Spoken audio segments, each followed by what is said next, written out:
Hello everyone, my name is LockhartQT and today we're going to be looking at Final Fantasy Vii Rebirth. I'm so excited for this one, honestly I can't wait to actually talk about it in full. I've been playing it non-stop and I've sort of been bottling up my ideas and theories and whatnot, so I'm gushing at the fact that I actually get to talk about it now. And if you are worried about the game, being spoiled on it as it's only just come out and lots of people are, wanting to play it blind, so this is going to be my non-spoiler review. I'll probably have my full spoiler review coming out very soon. However, I'm going to be showing off certain things like early cutscenes and early gameplay from sort of the first couple regions and the first few chapters. So if you don't want any spoilers, and I mean any, and you want to go in completely blind, here's your warning now. So Final Fantasy Vii Rebirth is the much-awaited sequel to the Final Fantasy VII Remake. And for those who are wondering, can I play Rebirth without playing Remake?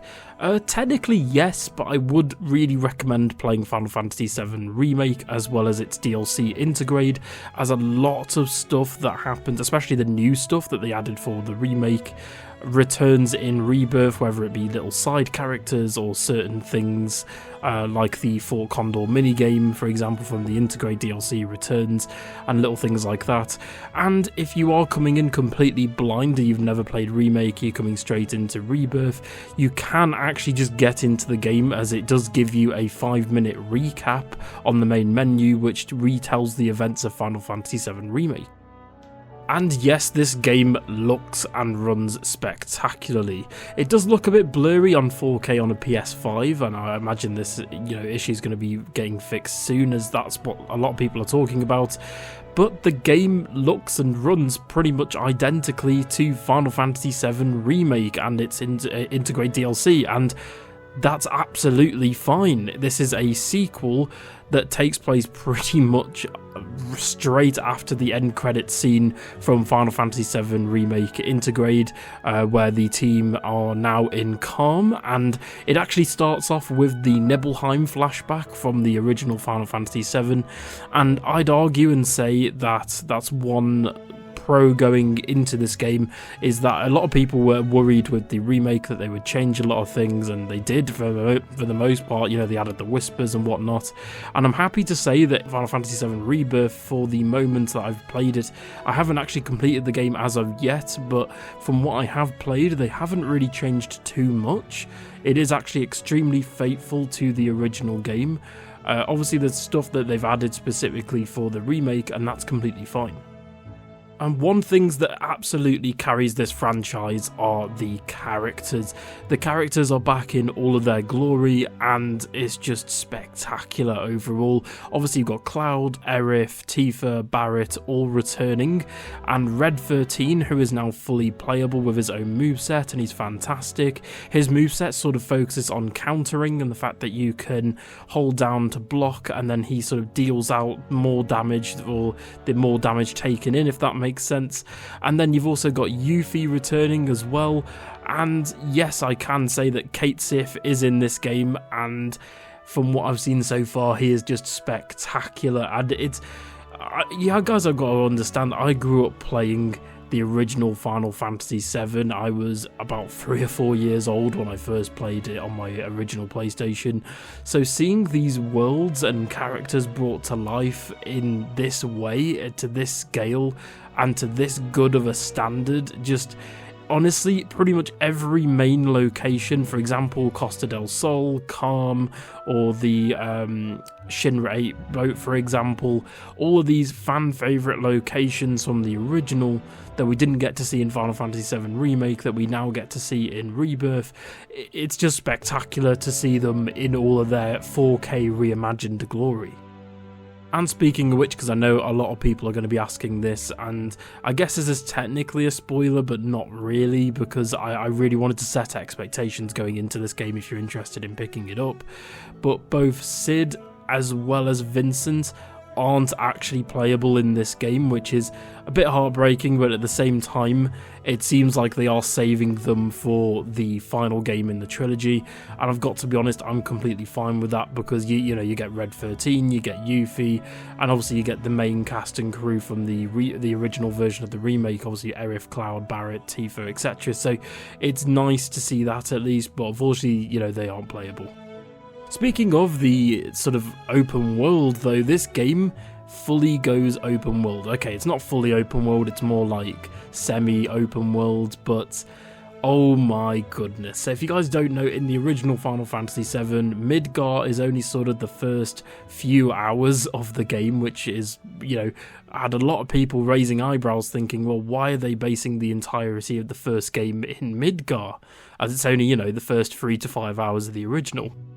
And it kind of makes sense going here that the fact that this game now opens up, you have a world map and you've got fast travel, and like I said earlier, you've got all of these fan favourite locations, mainly from Disc 1 and Disc 2 of the original Final Fantasy VII. So you've got things like Calm, you've got Costa del Sol, you've got all of these locations, you know, Gongaga, etc, etc, etc. And if you've played Final Fantasy VII as well as Crisis Core Reunion, seeing these, you know, locations, that some of these locations, in my opinion, are some of the most iconic locations in video game history. So seeing them in all of their glory and reimagined in the remake is just breathtaking. So much so that I sat there with a grin on my face, literally like ear to ear, just grinning at the fact that I was properly fangirling out over these locations. So, talking about the open world in more detail, well, this is a sort of traditional semi-open world. Yes, you've got, you know, those towers that were made famous by the Ubisoft games. You effectively go up to towers and you can unlock fast travel. You have chocobos that you can ride for getting across the swamplands, which is obviously a plot point from the original Final Fantasy VII, as well as the fact that you can, like, climb walls with chocobos, you can do chocobo racing, and you can customize a chocobo with chocobo armor, which is all fantastic.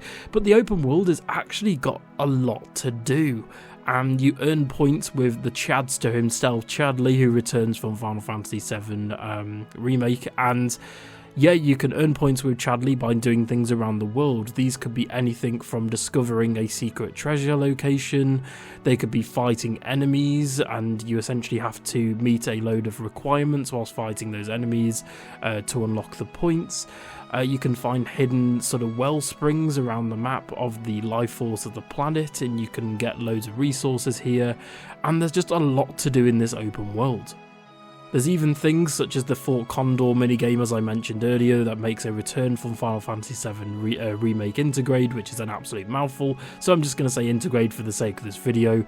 And you've also got a brand new card game called Queen's Blood, which, I've got to be honest, if you've played The Witcher, it definitely gives Gwent a run for its money.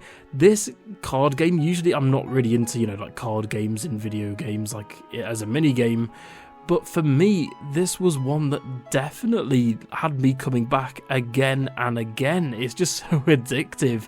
And the fact that there's even like a tournament, and the fact that you can go around the map and challenge people like you could in Intergrade with Fort Condor, and you can sort of raise your own rank, you can get new decks of cards, and it's just really, really addictive. I'm hoping that at some point Square Enix decide to make Queen's Blood its own spin-off game, and they either release it as a full game or maybe a mobile game or a PC game or something like that.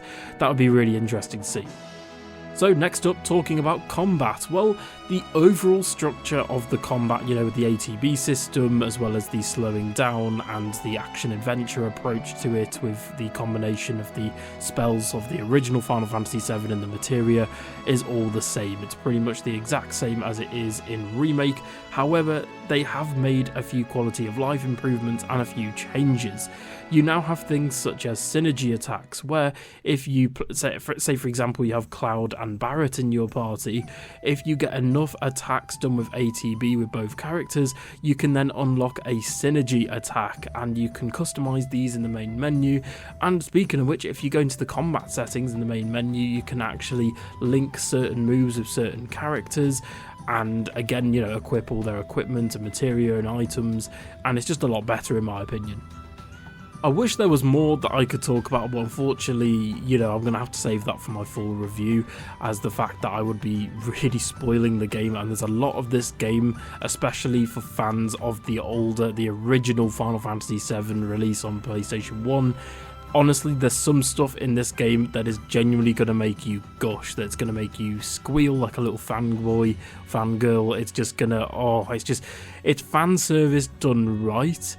And for me, that's brilliant, because at the end of the day, this is a remake, and I'm completely fine with that being a remake. There is some stuff that has been changed or tweaked, and for me, from what I've seen so far, I'm completely fine with that. And like I said earlier, it's just really cool seeing these fan favourite locations in a sort of new light and in a new open world map. And yeah, so to talk about a few points that I didn't like, so essentially the world map is split up into regions. These regions, for example, you have the grasslands, which is the region that you start off in, where you sort of leave Calm, and then you've got the Chocobo farm here from the original, and you've got the Mithril mines and things like that.